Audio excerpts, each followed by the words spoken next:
Clip number 856۔ اس clip میں سورہ انبیاء کی آیت نمبر 47 سے لے کر 48 تک کی تلاوت، ترجمہ اور تفسیر قرآن صراط الجنان آپ سماعت فرمائیں گے۔ بسم اللہ الرحمن الرحیم۔ ترجمہ، اللہ کے نام سے شروع جو نہایت مہربان رحمت والا ہے۔ وَنَضَعُ الْمَوَازِينَ الْقِسْطَ لِيَوْمِ الْقِيَامَةِ فَلَا تُظْلَمُ نَفْسٌ شَيْئًا وَإِن كَانَ مِثْقَالَ حَبَّةٍ مِّنْ خَرْدَلٍ أَتَيْنَا بِهَا وَكَفَى بِنَا حَاسِبِينَ۔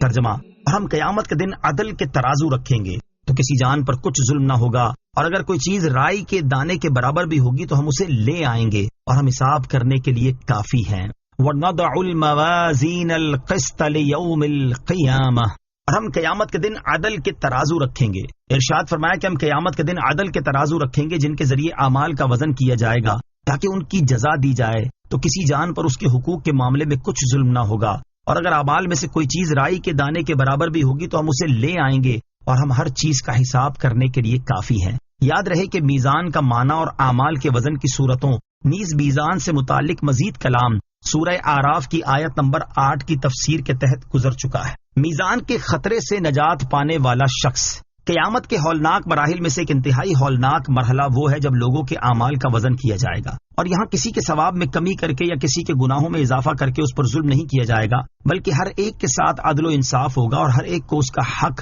دیا جائے گا۔ لہٰذا اس مرحلے میں کامیابی حاصل کرنے کے لیے دنیا میں تیاری بہت ضروری ہے۔ ترمذی شریف میں حضرت عائشہ صدیقہ رضی اللہ تعالی عنہا سے روایت ہے کہ ایک شخص نبی کریم علیہ الصلوۃ والسلام کی بارگاہ میں حاضر ہوا اور اس نے آپ کے سامنے بیٹھ کر عرض کی، یا رسول اللہ صلی اللہ علیہ وسلم، میرے کچھ غلام ہیں جو مجھ سے جھوٹ بولتے، میرے ساتھ خیانت کرتے اور میری نافرمانی کرتے ہیں، میں انہیں گالیاں دیتا اور مارتا ہوں، تو ان سے متعلق میرا کیا حال ہوگا؟ حضور اقدس علیہ الصلوۃ والسلام نے ارشاد فرمایا، جب قیامت کا دن ہوگا تو ان لوگوں نے جو تمہاری خیانت کی، تمہاری نافرمانی کی اور تم سے جھوٹ بولا اور جو تم نے انہیں سزا دی، ان سب کا حساب لگایا جائے گا۔ پھر اگر تیری سزا ان کے جرموں کے برابر ہوگی تو حساب بے باک ہے، نہ تیرا ان کے ذمے نہ ان کا تیرے ذمے کچھ ہوگا، اور اگر تیرا انہیں سزا دینا ان کے قصوروں سے کم ہوگا تو تجھے ان پر بزرگی حاصل ہوگی، اور اگر تیرا انہیں سزا دینا ان کے قصور سے زیادہ ہوا تو زیادتی کا تجھ سے بدلہ لیا جائے گا۔ وہ شخص ایک طرف ہو گیا اور چیخے مار کر رونے لگا۔ نبی کریم علیہ الصلوۃ والسلام نے اس سے ارشاد فرمایا، کیا تم نے اللہ تعالیٰ کا یہ فرمان نہیں پڑھا؟ وَنَضَعُ الْمَوَازِينَ الْقِسْطَ لِيَوْمِ الْقِيَامَةِ فَلَا تُظْلَمُ نَفْسٌ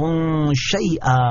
اور ہم قیامت کے دن عدل کے ترازو رکھیں گے تو کسی جان پر کچھ ظلم نہ ہوگا۔ اس شخص نے عرض کی، میں اپنے اور ان غلاموں کے لیے ان کی جدائی سے بہتر کوئی چیز نہیں پاتا، میں آپ کو گواہ بناتا ہوں کہ یہ سارے آزاد ہیں۔ امام محمد غزالی رحمۃ اللہ تعالی فرماتے ہیں، میزان کے خطرے سے وہی بچ سکتا ہے جس نے دنیا میں اپنا محاسبہ کیا ہو اور اس میں شرعی میزان کے ساتھ اپنے اعمال، اقوال اور خطرات و خیالات کو تولا ہو، جیسا کہ حضرت عمر فاروق رضی اللہ تعالیٰ عنہ نے فرمایا، اپنے نفسوں کا محاسبہ کرو اس سے پہلے کہ تمہارا محاسبہ کیا جائے، اور قیامت کے دن وزن کرنے سے پہلے خود وزن کر لو۔ اپنے نفس کے حساب یا محاسبے سے مراد یہ ہے کہ بندہ مرنے سے پہلے روزانہ سچی توبہ کرے اور اللہ تعالیٰ کے فرائض میں جو کوتاہی کی ہے اس کا تدارک کرے، اور لوگوں کے حقوق ایک ایک کوڑی کے حساب سے واپس کرے، اور اپنی زبان، ہاتھ یا دل کی بدگمانی کے ذریعے کسی کی بے عزتی کی ہو تو اس کی معافی مانگے، اور ان کے دلوں کو خوش کرے حتیٰ کہ جب اسے موت آئے تو اس کے ذمے نہ کسی کا کوئی حق ہو اور نہ ہی کوئی فرض، تو یہ شخص کسی حساب کے بغیر جنت میں جائے گا۔ اور اگر وہ لوگوں کے حقوق ادا کرنے سے پہلے مر جائے تو قیامت کے دن حقدار اس کا گھیراؤ کریں گے۔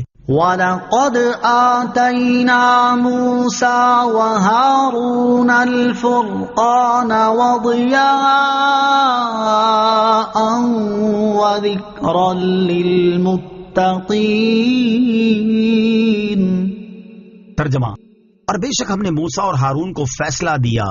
اور روشنی اور پرہیزگاروں کے لیے نصیحت دی۔ وَلَقَدْ آتَيْنَا مُوسَى وَهَارُونَ الْفُرْقَانَ، اور بے شک ہم نے موسیٰ اور ہارون کو فیصلہ دیا۔ یہاں سے انبیاء کرام علیہ الصلوۃ والسلام کے حالات بیان کیے جا رہے ہیں کہ انہوں نے کس طرح اللہ عز و جل کے دین کی خدمت کی، اس راہ میں پیش آنے والی تکلیفیں برداشت کی اور صبر و استقامت کا دامن ہاتھ سے نہ چھوڑا تاکہ بعد میں دین کی خدمت کرنے والوں کے لیے مشعل راہ ہوں، اور وہ بھی صبر و استقامت، ایثار و اخلاص اور اللہ تعالیٰ کی رضا کے لیے دین کا کام کریں۔ چنانچہ سب سے پہلے حضرت موسیٰ اور حضرت ہارون علیہ الصلوۃ والسلام کا واقعہ بیان کیا گیا اور ارشاد فرمایا کہ ہم نے حضرت موسیٰ اور حضرت ہارون علیہ الصلوۃ والسلام کو ایسی کتاب عطا کی جس کا وصف یہ ہے کہ وہ حق و باطل کو الگ الگ کر دینے والی ہے، اور وہ ایسی روشنی ہے جس سے نجات کی راہ معلوم ہوتی ہے، اور وہ ایسی نصیحت ہے جس سے پرہیزگار تنبیہ و نصیحت اور دینی امور کا علم حاصل کرتے ہیں۔ تورات شریف حضرت موسیٰ علیہ الصلوۃ والسلام کو تو بلا واسطہ دی گئی، اور حضرت ہارون علیہ الصلوۃ والسلام کو حضرت موسیٰ علیہ الصلوۃ والسلام کے واسطے سے عطا کی گئی۔